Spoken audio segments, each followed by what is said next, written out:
everyone, here's like the lesson part 2 of word problems. So I went over the 3 whole numbers in the other video.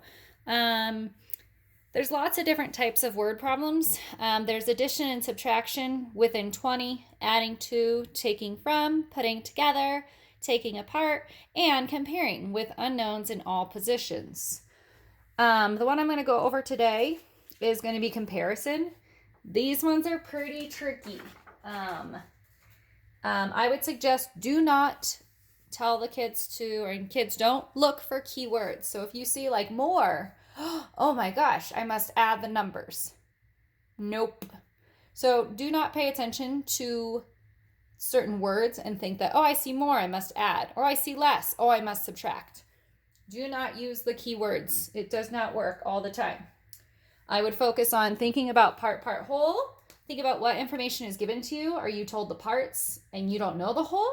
Or are you told the whole and one of the parts? All right. So I'm going to go over this problem, and I've got some problems for you, which I've also uploaded as a PDF onto Class Story. All right, here we go.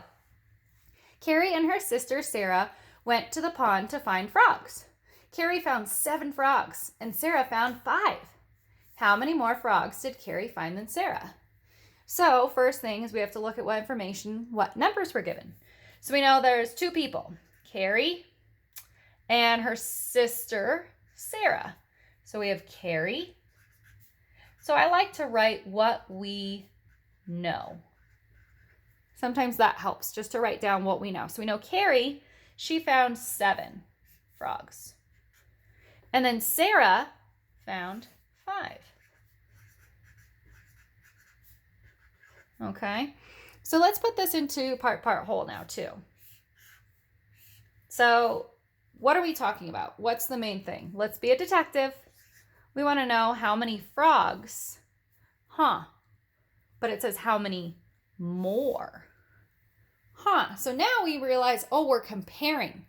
We want to know how many more Carrie found than Sarah.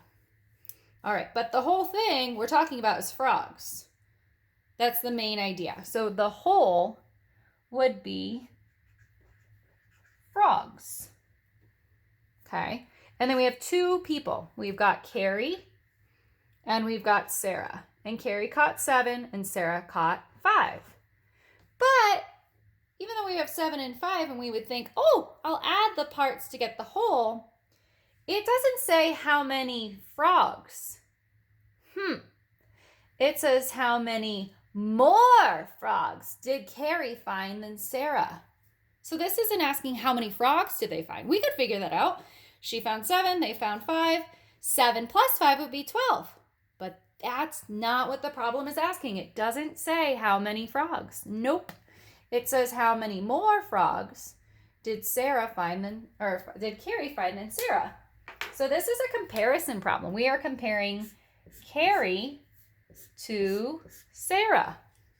So this is a comparison. All right, and we're given how many each of them have. So I would suggest drawing a picture. Get a good visual of it.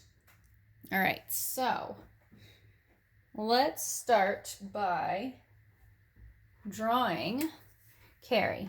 So I'm going to do 7. 1, 2, 3, 4, 5, 6, 7.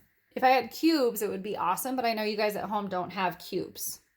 All right, and then I'm going to draw Sarah, but I'm going to make it so it looks like cubes, so they're each going to be the same size. So Sarah has 5. So 1, 2, 3, 4, 5. All right, so pretend those are like cubes, but we have to draw them because we don't have our cubes because we're not at school. All right, so then you ask, okay, how many more? So we notice that there's this one here and this one here. So if we added 2 more to what Sarah got, we would get 7. So you're looking at the difference. So how is Carrie's different from Sarah's? Carrie's has 2 more. So that's one way to look at it. If you put it vertical too, that also helps. So if you make like a graph, so you would put Carrie here and Sarah here, and then you just put your cubes up. So you do 7. So 1, 2, 3, 4, 5, 6. All right. Then we're going to do 5 for Sarah. 1, 2, 3, 4, 5. And notice Sarah has 2 less, kind of like a staircase. If you go up it, you have to go up 2 more to get to where Carrie was. So if Sarah's already down here and she's at 5, we have to go up 2 more to get to 7. Okay. Another way to do it too is to draw the larger one. 7, 1, 2, 3, 4, 5, 6, 7. And that would show Carrie. Okay. And then you could use a separate color and show Sarah 5. 1, 2, 3, 4, 5. And then you would see, oh, Carrie has 2 more. Those ones are what Carrie has. So there's different ways to visualize it. It just kind of whatever works for you, whatever makes sense.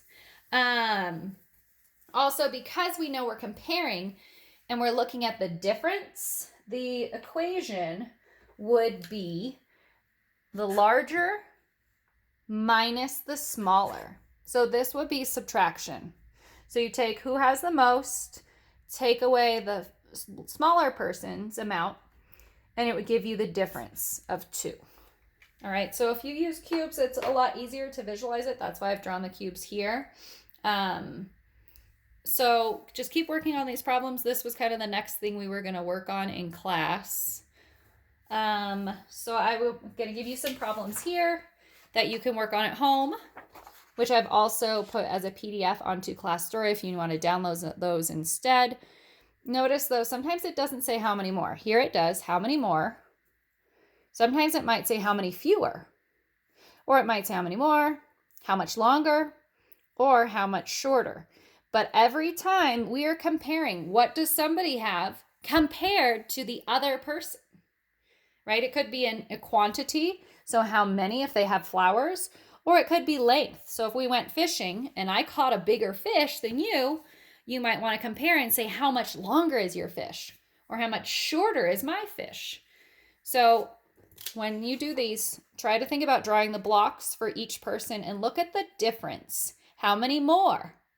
Or you could think about it, how many less? If I had Carrie's, I'd have to chop off 2, take 2 cubes off to get to where Sarah was. All right, so try these problems at home. Hopefully it goes okay. This is hard, so persevere and you'll get through it. Practice makes perfect.